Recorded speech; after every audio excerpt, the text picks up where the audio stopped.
Welcome to the Oakland Cleveland Sports Show. 2-minute warning post-game. Cleveland Browns, Baltimore Ravens. Bull, you are further ahead than all of us on your stream, so take it away. Lead us through this. Oh, my God. The Browns were about to attempt a 56-yard field goal, and they just got called for a false start, guys. Oh, that wasn't offsides. It wasn't offsides. Not offsides on the Ravens. I had said to you guys it would be offsides on the Ravens. It's false start on a field goal try. I believe it was Jedrick Wills. I'm not sure about that because I got on mute, but I don't know if they're going to try. They're going to try a 61-yard field goal now.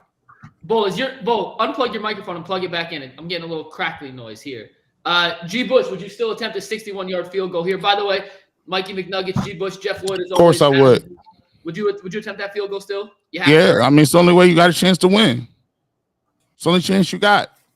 And by the way, here we go, guys. I know I'm crackly, but stick with me.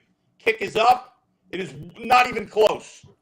It might have been, it probably got blocked because it didn't even reach the goal line. He missed it badly.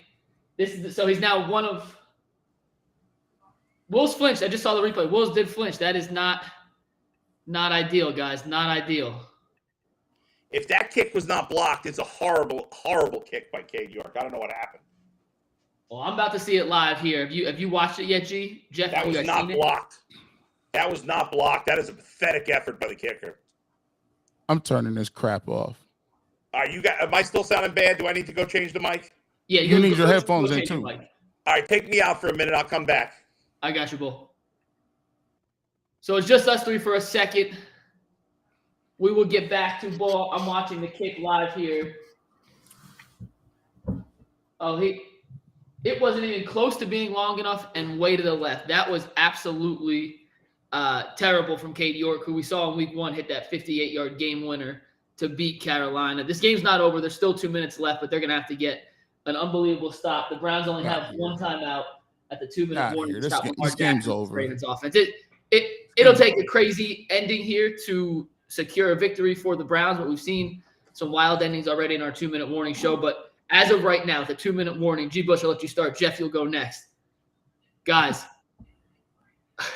what do you make of today's performance? There were some highs, some lows, and a lot of questionable decisions. Once again, I keep saying it. Your special teams again. Go back a couple of weeks where I couldn't recover an onside kick because it was out of bounds. Go back last week when you dropped a punt inside your own 10. Go back this week. You're in field goal range. It's already a long enough kick. How the hell do you false start on it? Listen, you see, this is where I go with. In life, it's about time for everybody involved to put their big boy britches on.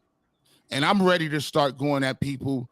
That refuse to do it. And that's talking about people that refuse to look at this coaching staff in the face and say, in life, if you don't perform, you get fired. In life, you don't get extra credit points for sitting here saying, I'm going to give guys extra years. I wouldn't even wait to the bye week. Prefer's gone. Get up out of here. Once again, he's gone, and we're going to have to make some changes here. Because at the end of the day, this team consistently, under your watch, has found a way every single week to lose a different way. And I'm not about to sit up here and waste my damn time doing Ultimate Cleveland Sports Show, Locked On Browns, The Barbershop. I'm tired of sitting up here for hours and hours and hours coming up with a way and a why. How can the Browns win this week? And what do they need? Keys to the game and X factors. That's a bunch of BS. How's about give the ball to your best player and move the hell out the way? It works a little bit, right? I'm tired of it. I'm just done.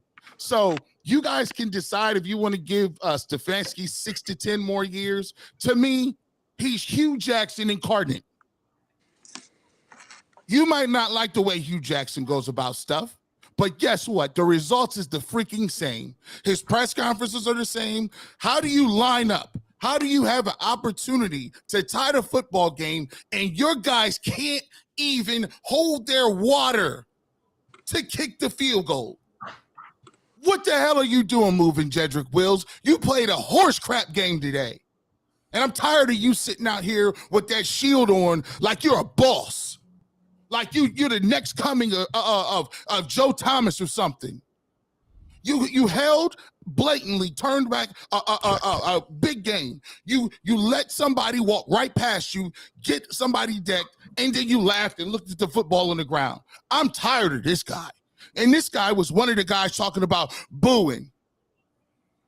You're not a tough guy out there. And then you you jump off sides. You're a lineman. You jumped off sides twice today. You're a top 10 pick. And I'm tired of giving guys passes. Oh, John Johnson III, let me talk to you, JJ3. JJ, I'm tired of people giving cats nicknames. No, Tyvis, he's not JJ anything. We giving him his government name, Jonathan. Jonathan is what we're going to freaking call him. I'm tired of your nicknames. Genu, JJ. Man, you don't get no nicknames. It's one nickname. It's called Primetime. Primetime, Deion Sanders get. You got it. Revis Island. They get that done. But I'm tired of giving these dudes nicknames because I seen you loafing on the goal line and you wouldn't even had him down with 2-hand tap below the waist. I'm tired of it. I'm done with it, bro. And you the same dude getting on top of picnic tables and cafeteria tables. Talk about what we gonna do and how, bro. You just got here, fam. You just got here 2 seconds ago. Don't act like you out here talking for everybody.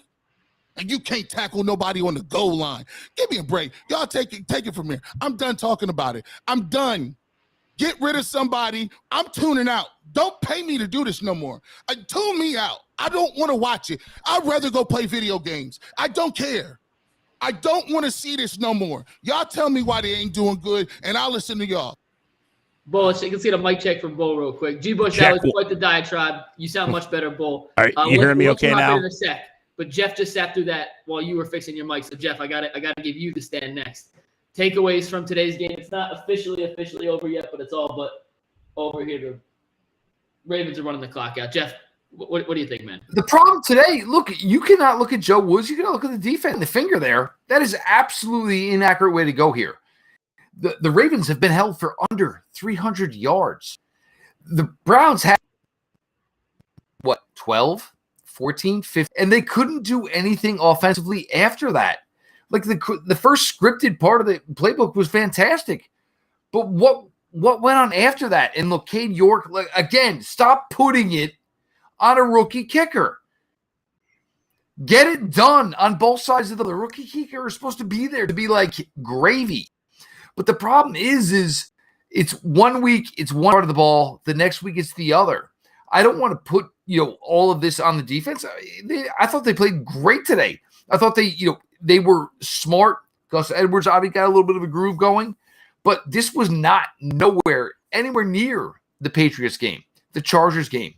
They came out, they got stuff done. They busted the pocket. They got after Lamar Jackson. You could have gotten sliced and diced, and there were a lot of Browns fans. Ravens were to get 40 today. Where is the offense? And look, I understand it's Jacoby Brissett, and now all of a sudden, the film is out there, and defenses understand what's going on and to jump on it. But if you can script together 12, 15 good plays, why can't you do 25 to 30? And the problem today is the offense. You're playing the Ravens. You know them well. Their defense did the best they could, but you need to find a way for your offense to do more. You can't just come out and, have that new car smell and then all of a sudden fade away into the abyss.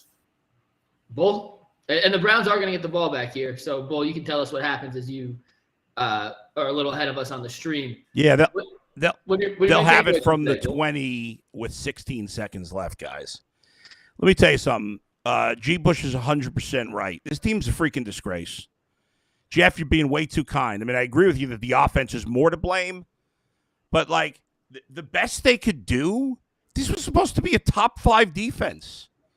And now it's the best they could do is hold the Ravens to 23. The Ravens aren't that good an offensive team. It's not like there's some special offense. They handed them 7, though. The offense handed them 7, though. That is correct. That's true. You're right on that. But still, I mean, yeah, the defense was okay, but that's not what we expected. The defensive expectations were a lot more. Jacoby Brissett is not good at No, football. they held them under 260 yards. I don't If care. you They're factor going to in lose the game. If you factor the whole in team the sucks. sacks, they held under 260 yards. This is the Baltimore Ravens. That's 260 great. The yards. Ravens They are not held very them good. under. The Baltimore Ravens are not a good football team. They're an average football team. Lamar Jackson has not played particularly well this year. He didn't play particularly well last year. I'll give him credit. They shut down Mark Andrews. He did nothing. 12 seconds left. Jacoby back to throw. He's scrambling, and he threw it away. Great, Jacoby. Way to throw it away. That's what we want to do. How about you throw the ball freaking down the field? The offense is a disgrace. Jacoby Brissett, I said he should have been benched last week. He sucked again this week. I don't care about his completion percentage, by the way, because all he does for the most part, he made 2 nice deep throws, one to Cooper early, one to Donovan Peoples-Jones in that last drive led up to the field goal. And besides that, he stinks. He doesn't take care of the ball. He takes the sacks. A lot of those sacks were on him because he holds on to the ball too freaking long. G-Bush, I'm gonna get to it. Don't worry. Hold on. Get to it. He is the slowest thrower of the football. He stinks. It was embarrassing that people thought he was playing well early in the year. He sucks. He's horrible. They might as well play Josh Dobbs because nobody else can play anyway. The game is over. They ran out of time, so that's it. 23-20 is the final. I don't know if I want to scream and yell about Stefanski getting fired, but I do understand where G. Bush is coming from. It's 2 weeks in a row they didn't run the ball. 2 weeks. Last week it was bad enough, but at least last week you can make an argument that they were down a significant amount of points. I don't buy that as a reason for not handing the ball to Nick Chubb, but at least you can make that excuse. There's no excuse. They were never down by more than 10 points in this game. Never. And for most of it, they were within 7. But they went away from the run every time. That pretty much, early he struggled. They struggled to block for him early. But for the most part, Nick Chubb did whatever he wanted when he ran the ball, especially when he got going.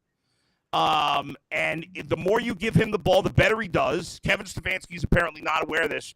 And Jeff, you can't give Cade York a pass. All right. I know it's a long field. First of all, that's a disgrace that you have a false start when you're trying to kick a long 56-yard field goal. That's undisciplined. That's on Stefanski and the idiot that's the special teams coach. That guy should be fired. Joe Woods should be. Well, yeah. Today you can scream more about Stefanski than Joe Woods. The kicker, that was an embarrassing kick. I mean, Justin Tucker hit a 50-something yarder that would have been good for 80. I don't want to hear about this kicker anymore. He made one big kick in week 1. People were embarrassing themselves on Twitter about how good he is. He hasn't made a big kick since then. Every big kick opportunity he's had since then, he has choked like a dog. And this team's just not good. That's it. We thought they'd be good. We were wrong. Yeah, I had a couple takeaways watching this game. First and foremost, does my audio still suck? Your audio keeps cutting in and out, but I could hear you, but it's crackly. I'm not quite sure what the fix is. Is that same for you guys? Yeah, it's still cracking. I mean, if you go back out and come back in, it might work. I'll drop you out. I'll say my 2 cents and I'll bring you back in. I'll see if that works real quick. Don't go anywhere. Bo will be right back. How about Jay Boyer, by the way? He said he's about to cancel his Sunday ticket. Can't wait to watch the Cavs game tonight.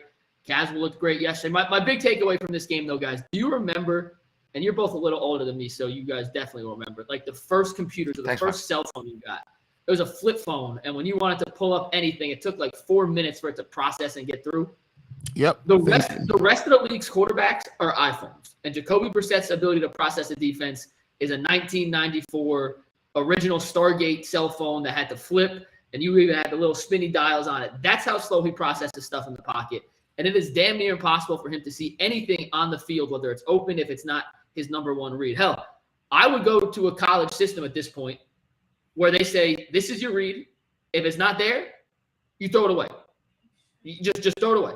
Because at this point, he does not have the pocket awareness with the Ravens bringing heat to keep his eyes open downfield long enough to get off that first read. He locks in and is so focused and targeted. Some of the sacks were on him holding the ball too long. Some of it was the offensive line just getting beat today. Jedrick Wills did not play a good game, as you mentioned, G. Bush. The other thing I want to mention, so yeah, 2-3, a couple of them, yeah. The other thing I want to mention more specifically with this team is, why does Kevin Stefanski feel the need to outsmart himself? There are some things that as a new Browns fan, my parents are here. They're sitting right outside watching the show outside. Shout out Mom and Dad. You'll hear this in 30 seconds when it's on the delay and you get it. Love you guys. Thanks for coming to Cleveland this weekend. My mom goes, hey, that 24 guy's pretty good. Why didn't he get the ball more? I can hear them here when I just said right now. They're smiling. If my mom can figure out that Nick Chubb needs the ball more, what is happening in the first half when he goes on the first drive, 4 carries, 19 yards, and a touchdown, 12-yard touchdown run? He gets 2 carries the rest of the first half. Because he's not. There's things within this system that work and have been proven to work, and Stefanski can't get out of his own way. G. Bush, I'm going to ask you this super chat question here. Why does he keep trying to be the smartest guy in there? That's from William Wise. It's a question that I think we've all been trying to answer for 4 weeks now. See, y'all called him. Everybody called him smart. Everybody, because you went to an Ivy League school. Everybody think that you're smart. I'm not going that right no more. I'm going right down to the bottom line. He's not very good. He's just not very good at what he does. Let's be clear. Let's be clear here. If you're 2-5, and you've lost to some of the worst teams in the league, we need to stop sugarcoating stuff, talking about he's outsmarting himself. What if he's just not smart? What if he was never that smart? Let's be clear about it. If you're 2-5 and you lose to Flacco and you lose to rookies and you lose to journeymen and you lose to decent quarterbacks and you lose to average quarterbacks, stop. What we need to do is stop marrying. And I think one thing he does think. See, he thinks he's smart. See, what he's doing is he's setting it up so that if he's the head coach, but he's calling the plays, he always has an out card.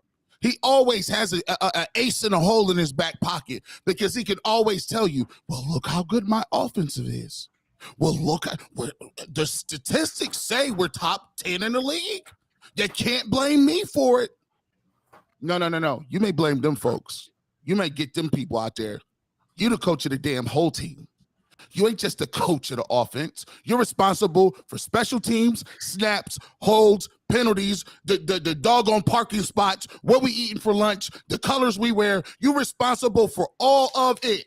And it's time out for people coming out here giving him a semi-pass because he did all right with the best player in the backfield. And he won't even give him the ball that much.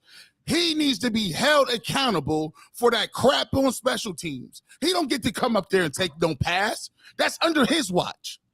That's under his watch. When the president of the United States say we going to war, all of us go to war. If the president of the United States has a decree, they put it on the desk and say, that's law. It's an executive order. I understand how the chain of commandment works. You the dude at the top. If you don't want to take that responsibility, be a coordinator, and you can be the good guy, and you can come off like the shining pillar of offense if you want to. And they'll praise you and won't give you none of the doggone blame. But when you the head freaking football coach, you are responsible for everything in the bottom line. And it's time out for him skating on that, using it like we stupid. I'm not dumb. You're ahead of the defense too. So when guys is jumping off sides and guys is having penalties, that's on you, buddy. That's all on you, coach. It's saying we got a game next week. That's not an excuse. Check I'm 1, 2, check. Jeff, there were some opportunities late. This is from Scotty Courtney. All they had to do was run the clock down with Chubb and either kick the game-tying field goal, go to overtime, score the game-winning touchdown. And even on that last drive, we saw Brissett throw a beautiful pass to Amari Cooper. It got called back for a pass interference call. This is from I've Gutta. He's putting out the conspiracy theory. The NFL wants this dead when Watson comes back. Did you? Don't read those tweets, Mike. Don't read those tweets. They're super chats. We have to. Those people are idiots. Of course. They're super chats. We got to read They're them. still idiots. No, if they want to say dumb stuff, I'll read it with the dumb stuff. Just give me the $5 and we'll read all the dumb people that say stuff like that, then don't watch the games. If you think everybody cheating against the Guardians, they're cheating against the Browns. I mean, come on now.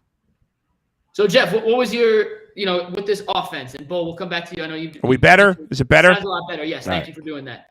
Offensively, Jeff, we'll get to the defense in a second. I do think this was their best performance, which doesn't say a lot about this defense because it was not, perfect by any means. But offensively, what's your take on how they decided to attack Baltimore, more specifically late in the game when they needed scores? They kind of went away from what they did best, what they do best. Well, part of that, I mean, if you said Njoku and Farrell Brown were out, and obviously we know what David Njoku is now, it's crazy. David Njoku is the number one wide receiver for the team. He may end, but he is there. This is what Jacoby Brissett goes. But even still, like, you got to find a way to adapt. And, maybe, I know everybody loves this and wants to talk about this. I don't care whether or not Kareem Hunt and Nick Chubb are on the field at the same time, but maybe that's where you go to that. Put Kareem in the slot, fake to Nick Chubb, work some things off of that. It just seemed like all of a sudden, like, they don't seem to be able to say this isn't working anymore. Let's go to this. And, you beat the Steelers, you beat the Panthers, you're 2-5, you beat team in week 1, the Steelers team that's not so good. Like, fence. And look, we know what the issues are on the defensive side of the ball. And we all agree. We know it's there. It's big.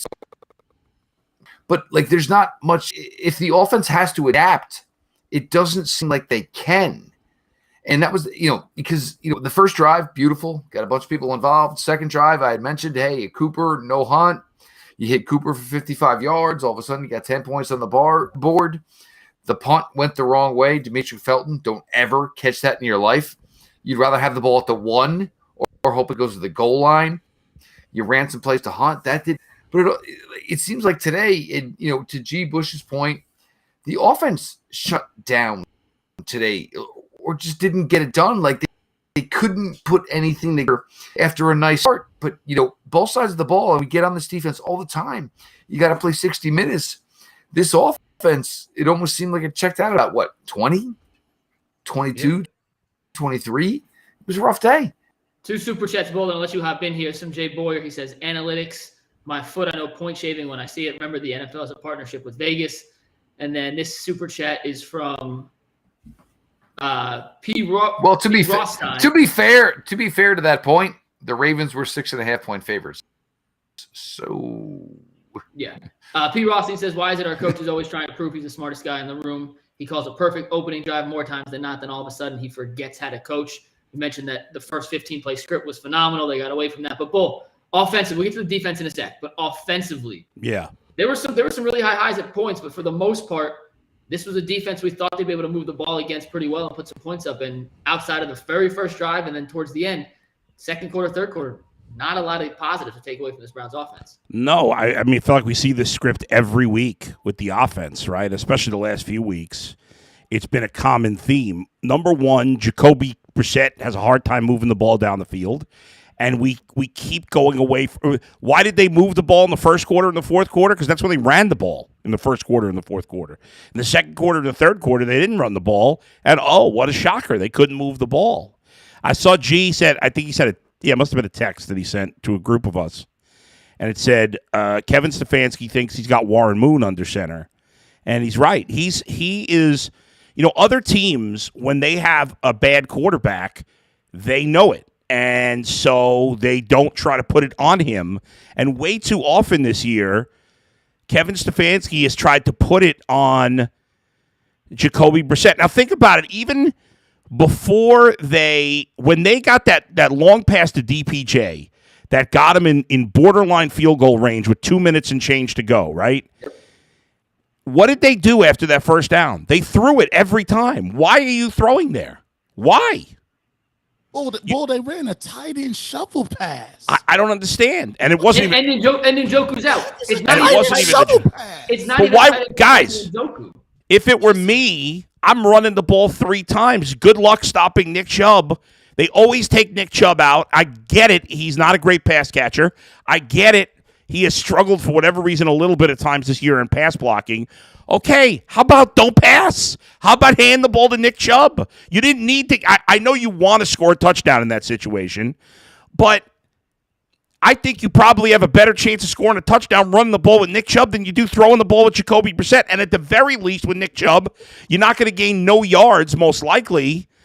You're at least going to gain 5-7 yards at worst case scenario. And so then it becomes like a 48-yard field goal. Somebody, by the way, said that Cade York did get that kick blocked. So if I'm killing him, I apologize if it did get blocked, because that's not his fault. But Steve Becker texted us, said the broadcast said it got blocked. I saw 2 replays. I didn't see it get blocked. It didn't look to me like he got blocked. If it did, obviously I won't blame him for that. But this, I mean, I'm with G. Kevin Stefanski takes a big hit for this one because you keep getting away from what you do best. Why? Why would you ever throw the ball more than you run the ball with this roster? If you have Deshaun Watson, I get it. You have Jacoby Brissett. He's one of the worst quarterbacks in the league. Why are you throwing more than running? It's crazy. G. Bush, I want to say one thing that I want you to hop in here on this. When you have a personnel as a coach, you have to tailor your game plan and what you do to said personnel. And Stefanski is running the Deshaun Watson offense with the Dollar Tree Deshaun Watson. And that might be even giving too much credit to Jacoby Brissett. He needs to find an offensive game plan that suits the guys that are on the field right now, not who is going to be on the field week 13 when they play the Houston Texans. And I cannot for the life of me understand why he has not adjusted more to fit what Brissett does well as opposed to what he hopes Deshaun Watson can do when he returns to the field. Gee, you've played. You're the only one who played. Well, Jeff, you played at Monmouth too. But from a defensive standpoint, I want your opinion. I apologize, Jeff. You did. Shout out Monmouth. Best county in New Jersey. Come on now. The man played. But give him his propers. I did. That's on me. Listen, I'm just a D3 Bad watcher. job out of you. But did your coaches, G. Bush, adapt to what your team did best, or they try to fit a round peg in a square hole just because that was their system and it's going to work because it's my system? No, they did exactly what the Cleveland Browns did, and all of them got fired, rightfully so. I've lived this, and I continue to live it. I've played on some good teams, but I played on some trash teams a lot. And the reason I'm so upset is because there's people out here that really, really, really care about the game, and they really put I never played in no pros. I never played in no pros, but I done had 15, 16 surgeries, right? I'm still having surgeries. Still, I get one every neck surgery, knee surgery. I still get one every week. Sometimes I come in, my arm don't work. My arm is tired because I lose function in my arm because I got 3 herniated discs that can't be operated on. And you say, why are you bringing this up? And the reason I'm bringing this up too is because there are people that really put their body on the line for the game. There are really people that will never be the same. There's like I ain't never made a check. I ain't never made a dime. They never played nothing. But you know what? I respect the game so much because I know somebody next to me was giving everything that they had. And it's demoralizing to know what kind of work you have to put in every single day. To your body, you got to stay 2 hours for treatment. Your legs hurt. You're tired. You don't see your family. And yeah, some of them, everybody want to talk about the people that get the money, but there's a bunch of people that's on some minimum wage type stuff. They get league minimum and they get cut tomorrow. All they got is a little 10,000. Ask Tyvus how many checks he got saved up, because the majority of the league is like him, living paycheck to paycheck, trying to make it. And when you got coaches that ain't in the bunker with you like that, it pisses you off because they not taking into consideration of what you are doing. They are doing this thing as a hobby. It ain't no life. This is a life.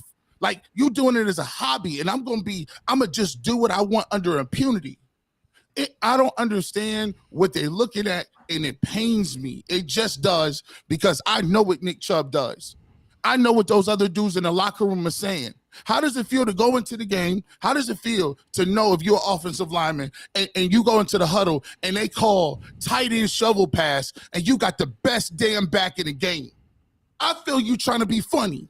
I feel you patronizing me now. That's why I go up to coaches, and that's why you see those coaches and players arguing back and forth, because we busting our ass out here. I got the man. I got the best player in the league, and you telling me week after week. Now let's do it. Tight end reverses.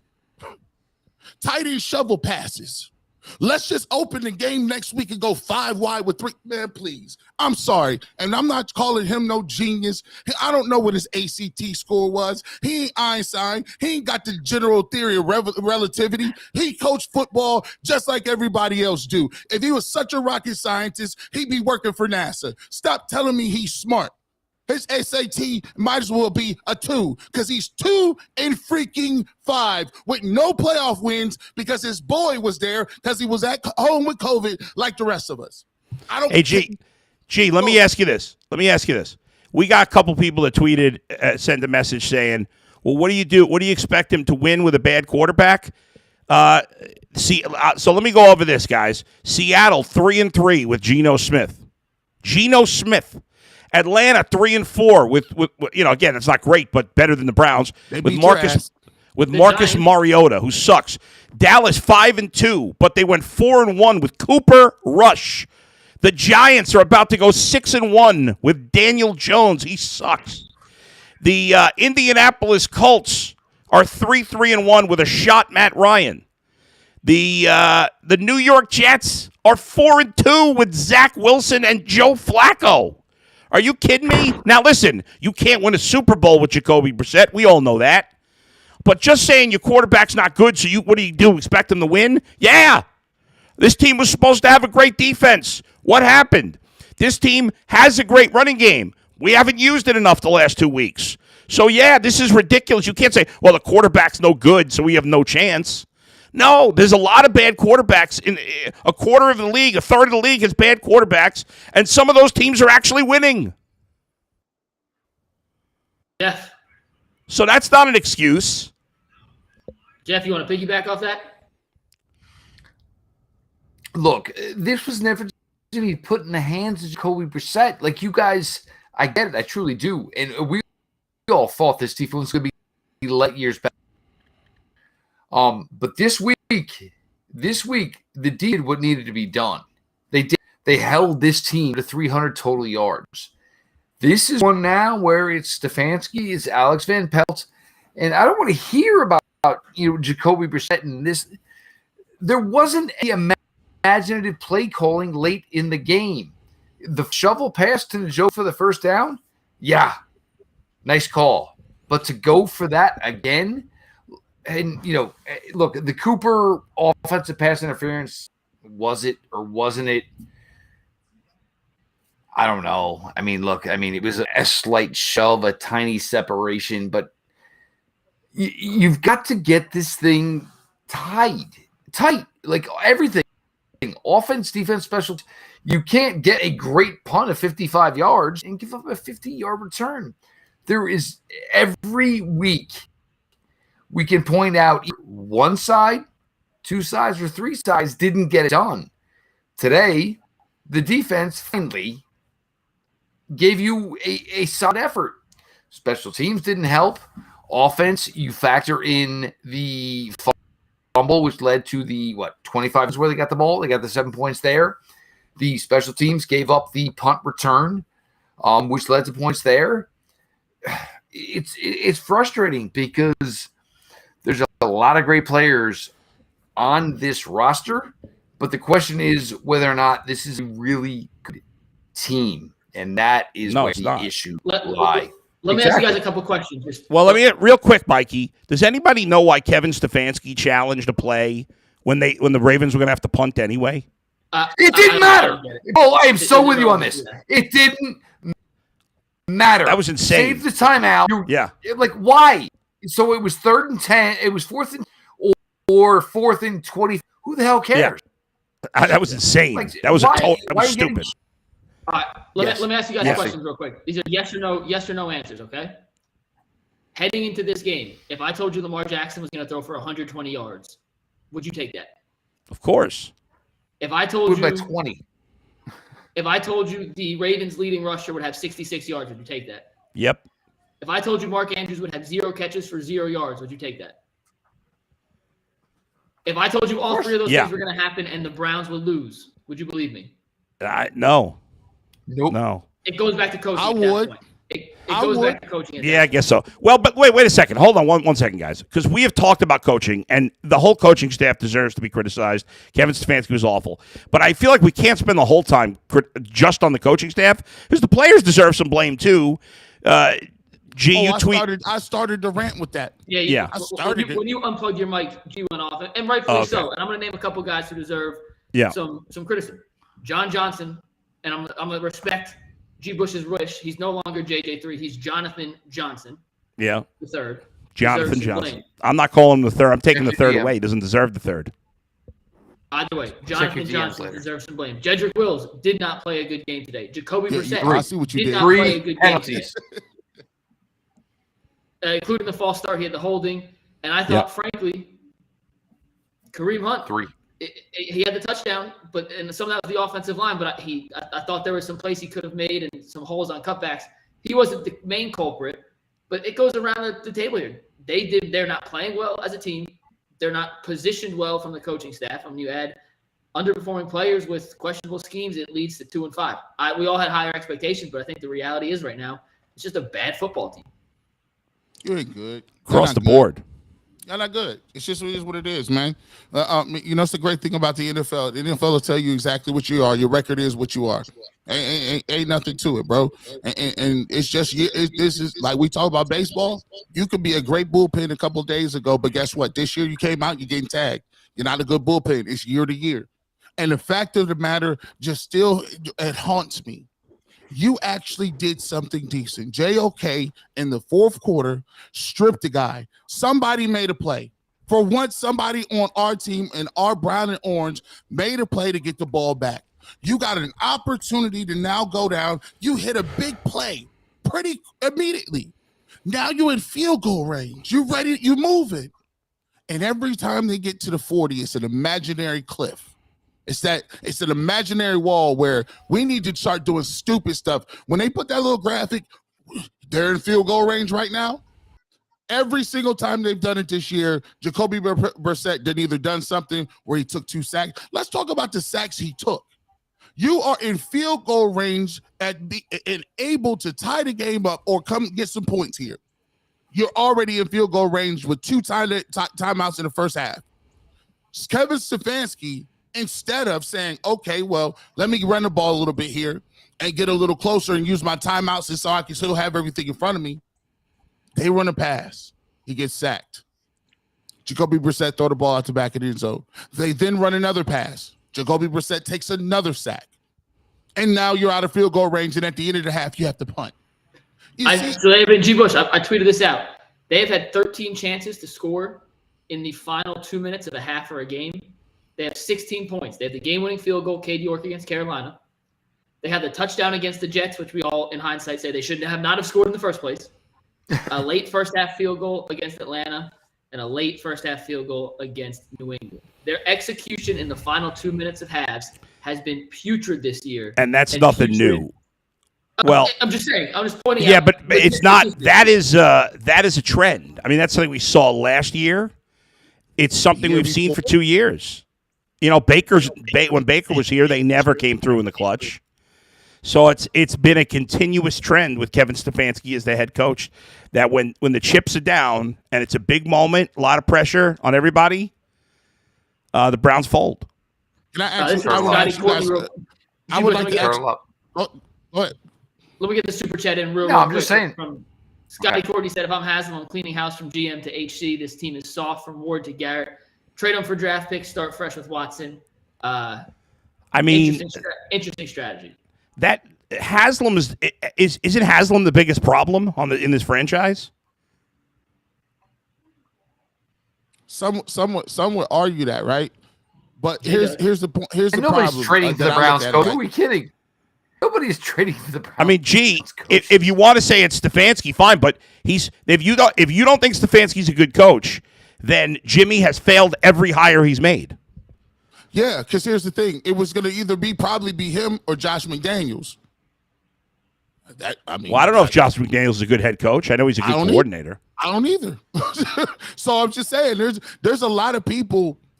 There's a lot of people that get hired, and then you look and you're like, oh, everyone says that's a great hire. No one says when somebody gets hired anywhere, you know what, this is a terrible hire, bro. I don't know what you're thinking. But the thought process is, yeah, if you want to. What about Urban Jacksonville? Let's have a little fun here for a second. Great hire. Urban Meyer in Jacksonville. We all knew that was a bad hire, right? Good point.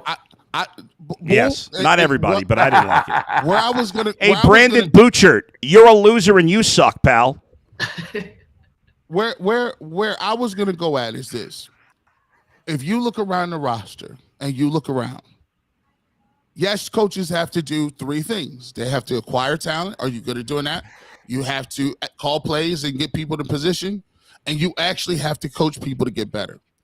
The problem that I have, and I'm not sitting here saying fire Stefanski. What I'm sitting here saying is Woods and Prefer should have been gone weeks ago. Because the longer you wait for it, all of it does is come back on your plate. You look like you're inept. You look like you can't make a tough decision. You look like you refuse to do something that you know you should do. Now, the problem I got when you look across this roster is not only can I tell you that I don't see people improving, I see people regressing. Yep. I think JOK is worse than last year. Greg Newsome is worse than last year. Yep. Grant Delpit looks like he's confused. John Johnson looks like the Rams gave him away on purpose. Maybe we should give him back with Troy Hill. You're looking like you're whiffing on picks. Jedrick Wills looks like an offensive guard, and he's a top 10 pick. I could keep going down the line. My problem is this. All your best players come from the last regime. Who have you developed that is a superstar bona fide playmaker on this team? Who have you been a part of? That was your regime that did that. You said you didn't need receivers. You don't have any. You said you liked your defensive tackles. You don't got any. You said you like fast linebackers. They're too light in the britches and they run up the middle for 10, 12 yards. You have not developed nobody. Hey, one thing. I don't agree with the wide receivers, but the rest of it I agree. Well, hold on one second. We were talking about players that deserve criticism earlier. Deion Jones made one play in this game. At least I noticed one play. And it was when he got stiff-armed by Lamar Jackson on a toss. How about Mark Andrews, halfback tossing to Lamar Jackson on a 4th down, who then stiff-armed Deion Jones back to Atlanta. And he was the guy that we were told, and he did not wear the green dot, but we were told heading into today he was going to wear the green dot. And DeQuell, shout out to Quell. I don't see him in here today, but he's the best. He said that was a 10 out of 10 on the desperation scale if he was the one wearing the green dot. I think the Browns, who Mary Kay tweeted that out earlier, heard DeQuell and said, all right, we can't do that. I think DeQuell actually influenced their decision not to give him the green dot on Sunday. But he came in for, I don't know how many plays he was on the field, but the only play I remember him making at all was him getting stiff-armed back into the 18th century by Lamar Jackson. So what y'all doing? If you lose, this is for the chat too. What y'all doing? Because look, you lost this one. You're gonna play the Bengals. I don't know if y'all saw what the Bengals was doing. The Bengals look like they got the receivers popping. Joe Burrow had 500 yards of total offense. They look like Joe Burrow is popping again. Now, what we doing next week? If they take an L next week, you let me know what y'all want to do. Are we just re-rolling the season out? We riding the season out? I got to cut you off. This is from Mary Kay 1 minute ago. Browns head coach Kevin Stefanski on tempers flaring in the locker room and yelling after the game. Quote, let's play a game. What do you think he said? We got to clean it up. Got to be better. Got to generic answer. Gave a total generic answer. That's normal football. Come on. The wheels coming off, fellas. I'm telling you right now. If I just gave 6 rants like that and I'm still hot, what the hell you think going on in the locker room? The wheels is coming off. I'm letting you know right now, Daddy. You know what's tough? I just chime in here. Can I chime in here? Go ahead, Jeff. Get it, Jeff. Is Stefanski stepping up for his side of the ball? Really? Because that's kind of what it seems like. Because look, New England game last year, the Patriots beat the daylights out of the Browns. And that's where it all went wrong, right? Myles Garrett wanted to talk with Stefanski. Stefanski took that meeting over Baker. The defense got it done today. If this is Coach Stefanski stepping up for his side of the ball, no, absolutely not. Look, if you want to do didn't pass enough, didn't use Nick Chubb enough. Look, they had plays for about a quarter. At 30 minutes, second and third, they had nothing. Passing game-wise, running game-wise, they had nothing. So don't stand up here and try to defend one side of the ball when we've all been bashing the defense. And it was good enough today. The offense, it wasn't there. This is all on one side of the ball. And, who knows? Because there's rumors, and we all know it, that maybe they move on from somebody if they didn't win today. But after today's effort, against the Ravens, going from Joe Woods to make a change, to make a sake of making a change, that ain't the right way to go. Maybe it's more and look, I love Steph. Does Alex Van Pelt maybe have the ability to call better plays? Maybe, because the offense all of a sudden, as the defense is getting a little bit better, they good. The offense seems to be rolling off the cliff. We're not scoring in the 30s anymore. We're not scoring in the high 20s anymore. There's a lot going on here. Jeff, to say the defense is getting better is, to me, wrong. They played okay today. Okay, yeah. I blame the offense. The Baltimore Ravens. The Ravens aren't that good, Jeff. Yes, the Ravens aren't that good. Lamar Jackson. They held Mark Andrews. He's not that good. Look, Mark Andrews. He's overrated. Mark Andrews made it go to Canton one day off of his games against the Cleveland Browns. I hear you. I agree. Jeff, I agree with you. The offense is more to blame, but the defense was supposed to carry the team this year. And so they played a decent game against a team that has no good running backs, no good wide receivers. Okay, they did a decent job. Kudos to them. Let's give them a participation trophy. All right. Yes, the offense is more to blame. I get it. But the Browns are in a really tricky spot because they always fire coaches, so you don't want to fire the coach. I don't fire the coach, but I'm not sure that I'm just not wanting to fire the coach just because that's what the Browns always do, and it never works. Meanwhile, ultimately, the guy who is making all the hirings here is a buffoon. Jimmy Haslam is a criminal. He got busted by the FBI. Every hiring he's made has been bad. They've lost 2/3 of the games since he's been the owner of the team. He meddles. His family is involved. So how much hope is there when you have an owner that's a clown? Gee, I mean, what am I supposed to do? If they fire Kevin Stefanski, do you have faith that Jimmy Haslam is going to hire the right guy next time? Because he's blown it every other time. There's a couple things here. Would I say I'm going to fire Kevin Stefanski? I wouldn't at this point. But here's the thing: to go from thinking that this team was going to be a team that contended for the playoffs to being now staring at 2-6 right in the face.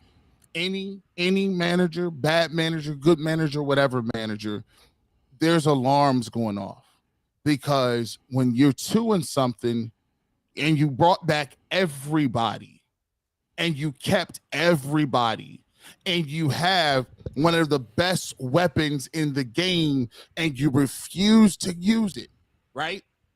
And I told people what this was. If you thought when you came in and you couldn't get Odell Beckham Jr. to football and he released that tape, let me just tell y'all something. That wasn't in a vacuum. See, a lot of people in that locker room thought wisely, well, hold on, ain't it your job to get him the football? And guess what? They shipped him out, and in like 2 weeks, the coach that got him used him and utilized him. Then you go to Baker Mayfield. There's a half our we was at a civil war over Baker Mayfield. And guess what? We was right about him not being able to play. But I told you, once you get rid of OBJ and once you hung Baker Mayfield out to dry, all summer you dragged it out, now it's on you. All lights are on you, buddy, because now you're the common denominator. And I knew you couldn't get Odell Beckham Jr. the ball. Jarvis Landry was mad he couldn't get the ball. And Baker Mayfield was mad. He said his offense wasn't for him. All those three people are gone. And now you got Nick Chubb. You can't get him the ball. Who is it? Was it Casper the Friendly Ghost? Right? You're the common denominator. You call the plays. So, do you want him fired right now? No, what I would do is I strip him and play calling. That'll be gone tomorrow. Because here's what I'm going to tell you. You need to concentrate on everything, not just one thing. Yeah. That'll be gone. And think about it. Why would he be upset about that if he's already collaborating with everybody in the offense anyway? The only difference is but I'm just trying to drill down because I'm with you both, for the record. Did both freeze for you guys? It's fair to lose faith in Stefanski. There's no doubt about it. Yeah. Do you guys have faith? Let me start with that real quick. And shout out to everyone in the chat right now. Shout out to everyone watching. If you haven't already, please like and subscribe to the Ultimate Cleveland Sports Show on Monday through Friday, 11 to 1. Check out the Bullpen with Bull, Lockdown Browns with G. Bush, and Jeff Flood. They do a great job, daily podcast. Hit that subscribe button, ring the bell for notifications. Listen, I think my overall take. Did I break up there for a second again? Bull, you broke up, but I think we've got on your question, which is, right. Do you guys have faith in Stefanski? And I'll start here. I am not firing him in particular until I see him with Deshaun Watson. They went all in on Watson this year and for their future. And they did that with the hope that Stefanski and Watson and his offensive system and his offensive philosophy fits with what Watson does well. It seemed it was a prearranged marriage. I absolutely agree with you, Mike. Until I see that pairing, I'm not making any moves at the head coaching position. The coordinators, whatever. If you got to fire someone to make a change, cool, I'm for it, but I'm not getting rid of Stefanski. I will say, however, and I never played football outside of second grade. My parents, like I said, are sitting right there, signed me up. I played left tackle. I got my ass kicked every play in football. It's their fault. I still have trauma from it. But I do know this from playing basketball and playing basketball at the college level. When the coach loses the locker room, it is really tough to get it back. And when you start seeing guys fight within a locker room, yes, that is normal teammate behavior after a loss. But we saw guys call each other out in the media this week. We saw them put some of the staff and some of the incompetence, what we've seen so far, out in the public. And that's a crack in the armor. And it's starting to happen more and more. And these reports come out. And at some point, a coach can completely lose a locker room and it's impossible to get it back. I'm not saying Stefanski has lost it yet, but it is a crack in the ship. And they are starting to take a cup and pour water out. It's not flooded yet. It's not sinking. But it has to be stopped and plugged up before Watson. Oh, it is. I disagree, Mike. It's an unsalvageable situation. I disagree. It is taking on water already. There's no doubt about it. That's what I'm saying. It is taking on water, but it's not sunken. It's sinking. It's sinking. It's in process. Oh no. See, this is what I try to tell you. See, it's always more than me. See, I try to tell you that this is 2 or 3 weeks ago. I said it from Jump Street the time they lost against the Jets. See, if you ask me a question, do you have confidence in Stefanski? In what way could you tell me and preach to me that there's some sort of confidence level that you're on the right path as a player? Can you point to one thing? No, not right now. No. So if you can't point to one thing and they've been preaching the same thing, I said it. The hard part about it, and nobody want to say it. How is this organization any further along than when they got rid of Freddie Kitchens or Hugh Jackson? Well, they have Deshaun Watson. That's how they're further along. But he hasn't played yet. But they are further along. They have one of the top offensive lines in the game. They have Myles Garrett. They have the offense is good. I get it. I get the premise. Your premise is the production of this team is not much different. Yes, the makeup, and that's where it's disappointing. That's the only thing. That's where the disappointing part is. Yes, but the makeup of this team should be better than Freddie Kitchens or Hugh Jackson. Well, it's even worse. In G's defense, it's even worse because they have more talent. Freddie Kitchens and Hugh Jackson had Myles Garrett. How did it work? They had Denzel Ward. Didn't matter. They had Nick Chubb. Who cares? The names come and go. It's the same story. So if you drill down on it and say, look, Hugh Jackson used to lose games like this all the time. When they went 0-15 or 1-15, they were in every single game in the fourth quarter. Every single one of them. I was painfully watching all of those 31 L's. And they were always in the game. And they did the exact same thing. Oh, false starts. Right? Really? No other team does that. Nobody. I tell you what, though. Starts. Go check that film. There was no false start. Before the Cade York miss, I just watched this like about 17 times. There was no false start. It's crazy. And not that it changes the outcome of the game, but it's like what? Well, they don't they don't respect it. They don't respect the Browns. No, of course not. But when you get to the point where like 17 national accounts say, hey, like, where was the flag? Guys, there's a bad call on every game. We can't be whining about referee calls. There's bad you mean calls like in when every they game. took the Owa touch to the helmet? That wasn't a penalty. He didn't hit him in the helmet. It was, Hey, it was 5-minute warning on us here, guys. 5-minute warning here. Yeah, I mean, come on. Let's not sink Mike's to that parents level. are ready for dinner. It's not even that. But we could go. Oh, Mike, I'm kidding. We all love you, bro. Show in the morning on Stefanski and this But, stuff. by the way, another team that just won again, the Titans, have a crappy quarterback also in Ryan Tannehill. He stinks, and they're over 500, and they win their division every year. We do final takes in the show. Jeff, I know you're not on UCSS with us weekly, but let's end this with a final take real quick after today. Your one takeaway heading into next week against Cincinnati from today's game that either has to be fixed, what has to change, 60 seconds, all you. My problem here is I think the Browns have a ton of ingredients, and like they can put together what we want to see. It's just there's so much that is misconstrued. Like week in, week out, it's one thing that slips up and costs a lot. Excuse me, Jeff. 1 second, Mike. We got to block somebody on Twitter, in the Browns Daily. There, he's made a slur. Got to make sure we block that guy. In the chat or on Twitter? In the chat, 16:41:52 was the time of the chat. There's a slur there. You see that? Yeah, I got you. Let's block him. Okay. Sorry, Jeff. Go ahead. And totally with you. Like they just can't put everything together. And Nick Chubb, yes, it got going late. They avoided it early. Why can't this just be like such a universal thing? And this is what hurt. And we talked about it this week. The Ravens was going to be the game where maybe things got a little bit easier, not because the Ravens aren't talented, but you know them so well. So the defense play better today. Lamar, what was it, 7 completions? 7 completions to get a little bit. Actually, this guy was a former MVP. But offense, it was, this is great for 13 minutes. And all of a sudden it was like, crossing your fingers, saying your prayers. Can we get, another first down? Can we get some more points? There is no cohesiveness to this product right now. And there's a lot of talent. We all know that. Is it playing together? No, we all know that. And that's the most frustrating point. And there's going to be changes made when they're going to be made. Who knows? Could it be sooner? Could it be later? And I want to hear the excuses of, we don't know what to do right now. If there's time to make changes, you got to do it because you're already 2-5. And if it gets to 2-6, God forbid 2-7, nobody's going to give a crap when Deshaun Watson comes back because that's going to be just about shaking the rust off. Bull.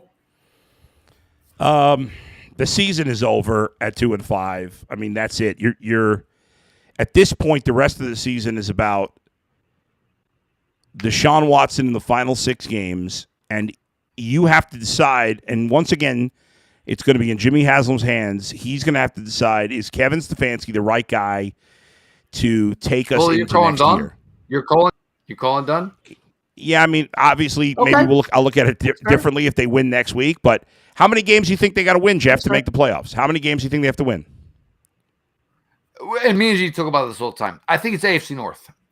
I'm not sure yet. Also today, maybe change your thoughts, but I think it's AFC North.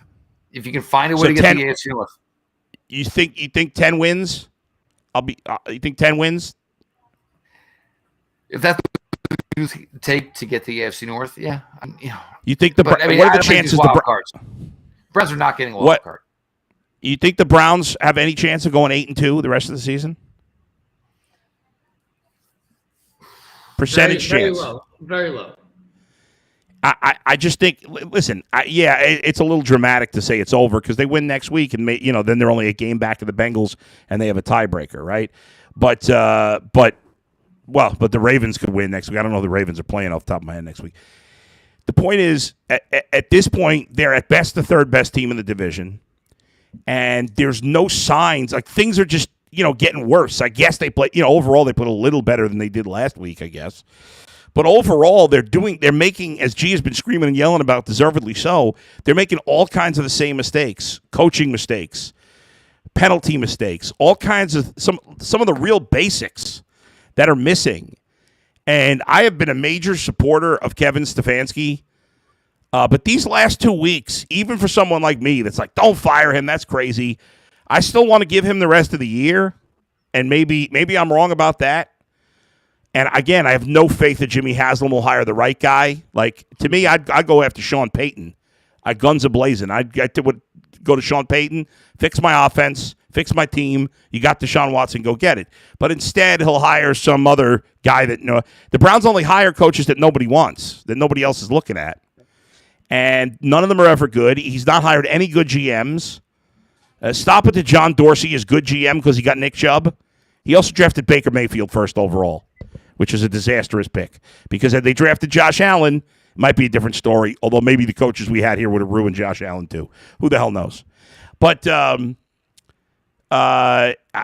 losing faith in Kevin Stefanski. For the first time in these last 2 weeks, I have really lost faith in Kevin Stefanski. I didn't think 2 weeks ago that I would, and these last 2 weeks have really gone. The fact that he has thrown the ball so much the last 2 weeks, and especially this week, because there are teams like Philadelphia and Atlanta and who's the other team? Chicago. Like these teams, not as much Philly, although they run a lot, but like these other teams, Tennessee, they all have better records than the Browns because they run the ball because they know they have quarterbacks that you can't put it on their shoulder. And Tennessee wins a lot of games. Ryan Tannehill stinks. I know he's better than Jacoby Brissett, but he's not very good. And so you got to find a way. And the way for this team to win right now is Chubb. Oh, Hunt, Chubb. Hunt, Chubb. And they don't do it consistently. You're up. That's a huge problem. I'm gonna keep it short and sweet. I live by wins and losses and results. We could sit up here and make all the excuses that we want, and that's cool. And you could do cliches and all that good stuff. But I'm just me. And I know there's people that out there that feel like me. There's people out there that are tired of hearing teams with less talent. I'm tired of hearing other people. The Bengals to me really woke me up because the Bengals went to the Super Bowl. Now people laugh about the Bengals. They done been in 3 Super Bowls. There's people that have died and literally sit there and talk to their kids and literally be like, hey, I just want to see a Super Bowl before I'm up out of here. I just want to see an AFC championship before I'm up out of here. And to be realistically about it, I just feel sorry as hell to the fans. Because I'll be honest, I'm a Browns fan. I love talking about it, and I am a fan. But at the end of the day, I get paid to do what I do. There's a lot of people that don't get paid nothing, and they take L's every Sunday. They spend hundreds of dollars on hats and authentic gear, and they go to the tailgates. And even if they live out of the state, they go to the local watering hole, the Browns backer places, right? And people laugh at you when you put your colors on when you go to work. And every time you put your stuff on, these guys, oh, I don't know how you could do it. I don't know how you could support them. And people from out of town like McNuggets come in and be like, this is brutal. I don't know how y'all even keep. Why do you support them? And for this team to consistently do what they do when there are lesser teams and it's not that difficult. It isn't. This league is set up to be 500. It's set up that way. They set you up to be 500 so everybody can have some level of hope moving forward so you can spend the money just like I talked to about in the last sentence. But we can't even do that right. We got to come out and be 2-5. So here's what I'll say. Congratulations. I appreciate everybody else in this chat. There's 1,500 people that took an L with us today. But we'll catch y'all again. And when we go back, we'll catch you on Monday. Hey, find something to do. Go outside. It's a nice day. Do some gardening. Maybe get some walks in. Hang out with your children or do some pre-trick-or-treating. Put a costume on. Whatever you can do. But just don't sit there and let it ruin the rest of your day like it ruined mine. Here's my one. I got one sentence here, and we'll close it up. Ultimate Cleveland Sports Show, 11 o'clock tomorrow morning. All your reaction. Leroy's going to be on us with us tomorrow, not Tim. So we'll have a hot Leroy off the Lost Lockdown Browns podcast. Check it out Monday through Friday. The bullpen also Monday through Friday. The Browns roster is more talented than the Giants. The Giants are 6-1. The Browns are 2-5. Hey, coaching does make a difference. Mike, by the way, the Bengals don't even have a very good coach, and they've still done better. But let me give you a stat. The Browns' record since beating the Steelers in that playoff game, They are 10-15 since that postseason win against the Steelers, including the loss to the Chiefs. 10-15. That's awful. All right. That's going to wrap us up for the 2-minute post-show game. The Cleveland Browns fought a 2-5 in the season after losing to Baltimore. They play Cincinnati on Halloween, Monday Night Football next week. For G. Bush, Jeff Floyd, Adam the Bull on McNuggets. We'll see you guys tomorrow.